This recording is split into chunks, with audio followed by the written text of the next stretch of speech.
பவ உருவாய் அருவாய் உளதாய் இலதாய் மறுவாய் மலராய் மணியாய் ஒளியாய் கருவாய் உயிராய் கதியாய் விதியாய் குருவாய் வருவாய் அருள்வாய் குகனே. அன்பர்கள் அனைவருக்கும் வணக்கம். நான் ஆர்த்திய சொர்ணலட்சுமி பேசுறேன். இந்த பதிவு ஜனவரி மாதம் நடைபெறவிருக்கும் பொதுவான பலன்களை ராசி பலனாக காணவிருக்கிறோம். அன்பர்கள் அனைவருக்கும் என் உளம் கனிந்த இனிய புத்தாண்டு நல்வாழ்த்துக்கள்.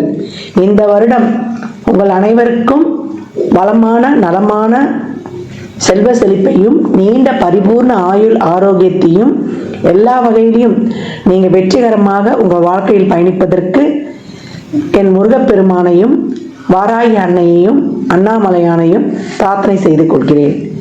ஜனவரி மாதம் கிரகங்களின் கோச்சார நிலையை வைத்து என்ன மாதிரியான பலாபலன்கள் 12 ராசிக்கு இருக்குது என்பதை நம்ம தெளிவாக காணலாம். முதல்ல நம்ம கோள்களின் சஞ்சார நிலையை சிறப்பாக பார்த்துடலாம். இந்த மாதம் கோள்களின் சஞ்சார நிலையில் பார்த்தீங்கன்னா நமக்கு ரிஷபத்தில் குரு பகவான் வக்ர நிலையில், செவ்வாய் பகவான் நம்மளுக்கு வக்ர நீசமாக இருக்கார். அவர் மீது நம்ம கடகம்னு நம்மளுக்கு பயிற்சி ஆகி கொண்டிருப்பார் அப்படின்னு எடுத்துக்கலாம். கேது பகவான் கன்னியில், புதன் பகவான் விருச்சகத்தில் இருக்காரு. அவர் இந்த மாதம் 4ஆம் தேதி தனுசுக்கும் அவரை 24ஆம் தேதி மகரத்திற்கும் சென்றடைவார். சூரியன் 2 ராசிகளில் பயணிப்பார். ஆரம்பத்தில் தனுசிலும் அவரே 14ஆம் தேதி நமக்கு மகரத்திற்கு சென்று அமருகிறார். இந்த காலகட்டம் நமக்கு சுக்கிரன் இந்த மாதம் 28ஆம் தேதி மீனத்திற்கு சென்று உச்சமடைகிறார். ஏற்கனவே சுக்கிரனும் சனியும் 9ல நமக்கு டிரான்சிட்ல இருக்கிறாங்க. ராகு பகவான் ஏற்கனவே மீனத்துல நமக்கு சென்று கொண்டிருக்கிறார். சந்திரன் இந்த மாதம் பார்த்தீங்கன்னா தனுசுல உதயம் ஆவார். இந்த கோள்களின் கோச்சார நகர்வால் 12 ராசிகளும் அடையக்கூடிய நன்மையான பலன்களையும் யார் கொஞ்சம் விழிப்புணர்வா இருக்கணும் என்பதையும் இந்த பதிவுகளில் காணலாம். பதிவுகளில் சொல்லியிருக்கின்ற இறை வழிபாடு எளிமையான பரிகாரங்களை பின்பற்றி உங்கள் வாழ்வை வளமாக்கிக் கொள்ளுங்கள். மேஷ ராசி மேஷ லக்னத்திற்கான பலன்களை காணவிருக்கிறோம். இந்த இடத்தில் இருக்கக்கூடிய நட்சத்திரங்கள் பார்த்தீங்கன்னா அஸ்வினி 4 பாதங்கள், பரணி 4 பாதங்கள், கார்த்திகை 1ஆம் பாதம் இருக்கு. மேஷ ராசியை பொறுத்த வரைக்கும் இந்த காலகட்டம் ரொம்ப சிறப்பான ஒரு பலன்களை நீங்க அடைய போறீங்க. புத்துணர்வோடு செயல்படக்கூடிய ஆண்டின் துவக்க மாதம் உங்களுக்கு பல சிறப்புகளை அள்ளித்தரப்போகுது அப்படின்னு சொல்லலாம். ஏன்னு கேட்டீங்கன்னா மேஷ ராசிக்கு ஒரு அச்சம் இருந்து கொண்டே இருக்குது. இந்த வருடம் 7வது சனி வருதுன்னு அதை பத்தி நீங்க எந்த சிந்தனை குழப்பம் எதுவும் தேவை கிடையாது. ஏற்கனவே நமக்கு ராசி அதிபதி நீசம் மகரமானதுனாலேயே எல்லாமே உங்களுக்கு ஃபேவர். இந்த மாதம் தொழில், திருமணம், வேலை வாய்ப்பு, கல்வியாக இருந்தாலும், இல்லத்தரசிகளாக இருந்தாலும், இல்லை வயதில் கொஞ்சம் நாங்கள் மூத்தவங்க எங்களுக்கு ஏற்ற மாதிரி ஒரு தொழில்னாலும் தொழில் உங்களுக்கு ஆப்ட். கிரகநிலைகள் பார்த்தீங்கன்னா 11ல் சனி சுக்கிரன் ரொம்ப அருமையான ஒரு காலகட்டம். இது வரைக்கும் தொழிலே இல்லை, தொழிலில் நாங்கள் ஒரு ஸ்திரத்தன்மை இல்லை. ஏன்னா சூரியனும் 9, 10 பயணிச்சுக்குவார். அப்போ தொழிலில் ஒரு நிரந்தரம், தொழிலில் ஒரு நிரந்தர வருவாய், தொழிலில் நல்ல மாற்றங்கள், அது உங்களுக்கு ஒரு சிறப்பை தருவது. ஊதிய உயர்வுடன் கூடிய உத்தியோக உயர்வு இந்த மாதம் நிச்சயம் உண்டு. எல்லாத்துக்கும் முயற்சி செய்யுங்க. சோம்பல்தனம் மட்டும் வராம, குழப்பம் வராம, சந்தேகம் இல்லாம இந்த மாதத்தை நீங்க கடந்தாலே உங்களுக்கு வெற்றி வாய்ப்பை உறுதிப்படுத்திக் கொள்ளலாம். நல்ல மணி ஃப்ளோ இருக்கும். வீட்டுக்கு தேவையான எல்லா பொருட்களையும் வாங்கிடுவீங்க. மாணவர்களுக்கு நல்ல புத்தி தெளிவு, அறிவு தெளிவு இருக்கும். இப்ப நீங்க போடக்கூடிய எஃபர்ட், ஒரு நீட்டு, ஒரு என்ட்ரன்ஸ் எக்ஸாம்லாம் எழுதுறீங்கன்னா நல்லா எழுதி கவர்மெண்ட் கோட்டால சீட் கிடைக்கக்கூடிய அளவுக்கு உங்களுடைய மதிப்பெண்கள் சிறப்பாக இருக்கும். அதே போல போர்டு எக்ஸாம்ஸ் எழுதுறவங்க, காம்படிட்டிவ் எக்ஸாம் எழுதுறவங்களுக்குலாம் ரொம்ப அருமையான வாய்ப்புகள் அப்படின்னு சொல்லலாம். திக்பலம் பெற போகிறார் சூரியன் வேற. பிள்ளைகள் நலனில் இது வரைக்கும் எந்த விஷயமும் எங்களுக்கு நடக்காம, ஒரு குழந்தை பாக்கியம் இல்லை, அவங்களுக்கு தொழில், அவங்களுக்கு கல்யாணம், அவங்களுக்கான ஒரு சிறப்பான ஏற்பாடுகளை நாங்கள் முன்வைக்கிறோம், எதுவும் நடக்கிறவங்களுக்கு இப்போ அவங்க வீட்டில் கெட்டி மேளமோ டும் நம்மளுக்கு சுபமங்கல நிகழ்வுகள் கண்டிப்பாக நடக்கும். திருமண வயதில் நீங்க இருக்கிறீங்க அப்படின்னா இந்த காலகட்டம் திருமணம் மனதுக்கு நிறைவா இருக்கும். இவ்வளோ நாள் நாங்க பார்த்தோம், செஞ்சோம், எங்களுக்கு பிடிக்கல, லேட்டா கிடைச்சாலும் லேட்டஸ்டா கிடைச்சதுன்னு சொல்லக்கூடிய அமைப்பு. வயதில் பெரியவங்களுக்கு இந்த காலகட்டம் உங்களுக்கு ஏற்றாற் போல ஒரு தொழிலை நீங்கள் அமைத்துக் கொள்வது, இது வரைக்கும் பூர்வீக சொத்தில் இருந்த பிரச்சனைகள்லாம் நம்ம பேசி தீர்த்துக் கொள்வது, வீடு, மனை, வண்டி, வாகன யோகம், அதில் இருக்க பிரச்சனைகள் நீங்குவது, பத்திரம் சார்ந்த பிரச்சனைகள்லாம் தீர்த்து கொள்ளப்படுவது, இது வரைக்கும் உறவுகள் கிட்ட ஏதாவது பிரச்சனை இருந்தது, கணவன் மனைவி கிட்ட பிரச்சனை இருந்தது, பங்காளிகளுக்குள்ள பிரச்சனை இருந்தது என்பதெல்லாம் பேசி தீர்த்து கொள்வது எல்லாமே அருமையா இருக்கு. மேஷம் இன்றையிலிருந்து இந்த நொடியில் இருந்து நீங்க இந்த புது வருஷத்துல இருந்து உங்களை நீங்களே வந்து டைம் பாக்ஸ்ல ஃபிக்ஸ் பண்ணி கொண்டு சிறப்பாக செயல்படும் பொழுது, ஏன்னா உங்களுடைய 9 என்ற பாக்கியஸ்தானமே ஒரு நியமனம், ஒரு கட்டுப்பாட்டுக்குள் இருப்பது தான்.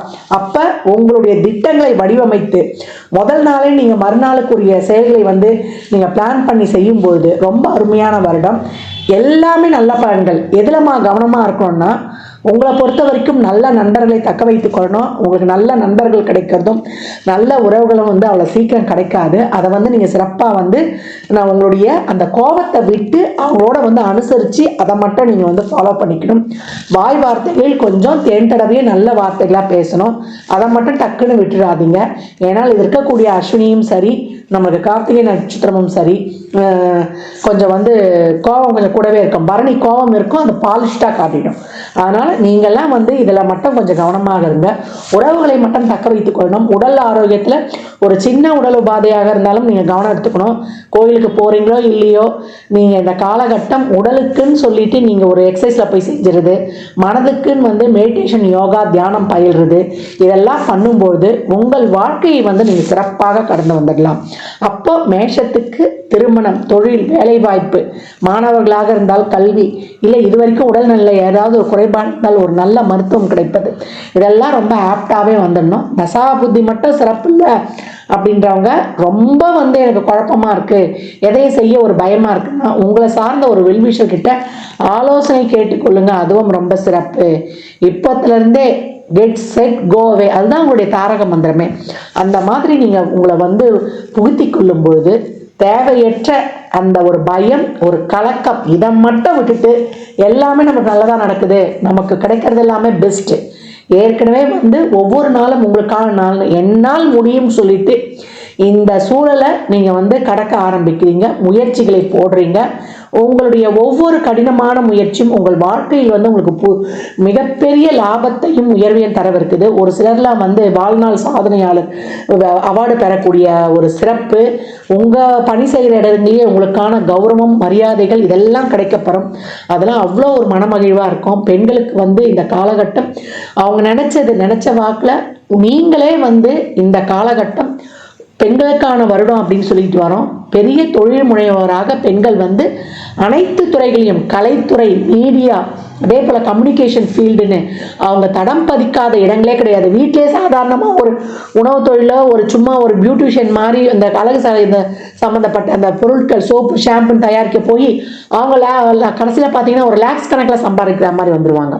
அந்த மாதிரி ஒரு சிறப்பான காலகட்டம் மேஷம் புத்துணர்வோடு வீரநடை போடக்கூடிய ஒரு சிறப்பான மாதம். வருடத்தின் துவக்கமே உங்களுக்கு அடிதூள் அட்டகாசம் அப்படின்னு வந்து சொல்லலாம். பயம், குழப்பம், அச்சம் இதை மட்டும் விட்டுட்டு தைரியமாக களமிறங்குங்கள். இது மட்டும் தான் இங்கே உங்களுக்கு மற்றபடி அனைத்துமே அருமையான பலன்கள். மேஷ ராசி லக்னக்கார அன்பர்களுக்கு என் மனமார்ந்த வாழ்த்துக்களை தெரிவித்துக் கொள்கிறேன். முருகனுடைய வழிபாடு உங்களுக்கு எப்பவுமே வேணும். இந்த வருடம் எப்பயும் வந்து செவ்வாய்க்கிழமை, வியாழக்கிழமைகளில் முருகன் கோயிலில் ஒரு 9 எலுமிச்சம்பழத்தை வாங்கி கொடுங்க. ஒரு மஞ்சத்தூள், ஒரு குங்கும பாக்கெட்டோடு வாங்கி கொடுத்துட்டு 3 எலுமிச்சம்பழத்தை தனியாக வைத்து, ஒன்று நீங்கள் ஜூஸ் போட்டு குடிக்கணும், ஒன்று உங்கள் பையில் இருக்கணும், ஒன்று உங்கள் பூஜை அறையில் இருக்கணும். இதுதான் உங்களுக்கான ஒரு சேஃப்டி கவசம். நீங்கள் வந்து எப்பவும் இப்போத்தந்தே காலையில் வீட்டில் எழுந்த உடனே, படுக்க வீட்டு எழுந்த உடனே நான் வருட ஆரம்ப பதிவில் சொல்லியிருப்பேன் அப்துல் கலாம் ஐயாவுடைய பொன்மொழிகள். I am the best, I can do it, God is always with me, I am a winner, today is my day. எழுந்த உடனே சொல்லணும். தோப்புக்கரணம் போடணும். தோப்புக்கரணம் 50 வயதுக்குள்ளே இருக்கிறீங்கன்னா நீங்கள் கிழக்கு முகமாக போடுவது, 50 வயதுக்கு மேற்பட்டீங்கன்னா வடக்கு முகமாக போடுவது.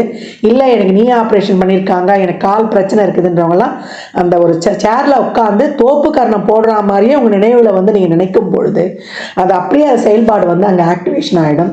பாருங்க, ஒவ்வொரு நாளும் உங்களுக்கான நாள் அப்படின்றத நீங்கள் கண்கூடாக பார்க்கலாம். மேஷ ராசி லக்னக்கார அன்பர்கள், துப்புரவு பணியாளர்களுக்கு, தூய்மை பணியாளர்களுக்கு, மாற்றுத்திறனாளிகளுக்கு, வயதில் ரொம்ப கஷ்டப்படுறவங்களுக்கு, மாதம் நீங்கள் பிறந்த நட்சத்திரம் அன்று இல்லை மாத பிறப்பன்று அன்னதானம் செய்ய செய்ய செய்ய செய்ய உங்கள் வாழ்க்கையில் பாருங்கள் மிகப்பெரிய ஒரு மாற்றம், ஏற்றம் மிக சிறப்பாக இருக்கும். மேஷ ராசி லக்னக்கார அன்பர்களுக்கு என் மனமார்ந்த வாழ்த்துக்களை தெரிவித்துக் கொள்கிறேன். எந்த பலன்கள்லாம் கோள்களின் கோச்சார நகர்வு வைத்து சொல்லப்பட்டிருக்கு, உங்க சுய ஜாதகத்துல இப்ப என்ன தசாபுதி நடக்குது, அதை எதற்காக உங்களுக்கு ஊக்கப்படுத்துது, அது திருமணம் குழந்தை பாக்கியத்திற்கா இல்ல பொருளாதார முன்னேற்றத்திற்கா என்பதெல்லாம் உங்க சுய ஜாதகத்தை ஆய்வு செய்வதன் மூலம் மட்டுமே நாம் தெள்ள தெளிவாக அறிந்து கொள்ள முடியும். மேஷ ராசி லக்னக்கார அன்பர்களுக்கு என் மனமார்ந்த வாழ்த்துக்களை தெரிவித்துக் கொள்கிறேன். ஜாதகம் பார்க்க விரும்பும் நண்பர்கள் இந்த எண்ணிற்கு ஒரு மெசேஜ் செய்யுங்க. தங்களுக்கான விவரங்கள் அளிக்கப்படும். அப்பாயின்மெண்ட் பெற்றுக்கொள்ளலாம். ஜாதகம் சிறந்த முறையில் கணித்து பார்த்து தரப்படும். வாஸ்து பார்த்து தரப்படும். வாஸ்துப்படி வீடு கட்ட பிளான்கள் போட்டு தரப்படும். ஜாதகம் எழுதி தரப்படும். எண்ணியல் படி பிறந்த குழந்தைகளுக்கு பெயர் வைத்து தரப்படும். தொழிற்சாலை நிறுவனங்களுக்கும் பெயர் வைத்து உங்கள் வாழ்வை வளமாக்கிக் கொள்ளலாம்.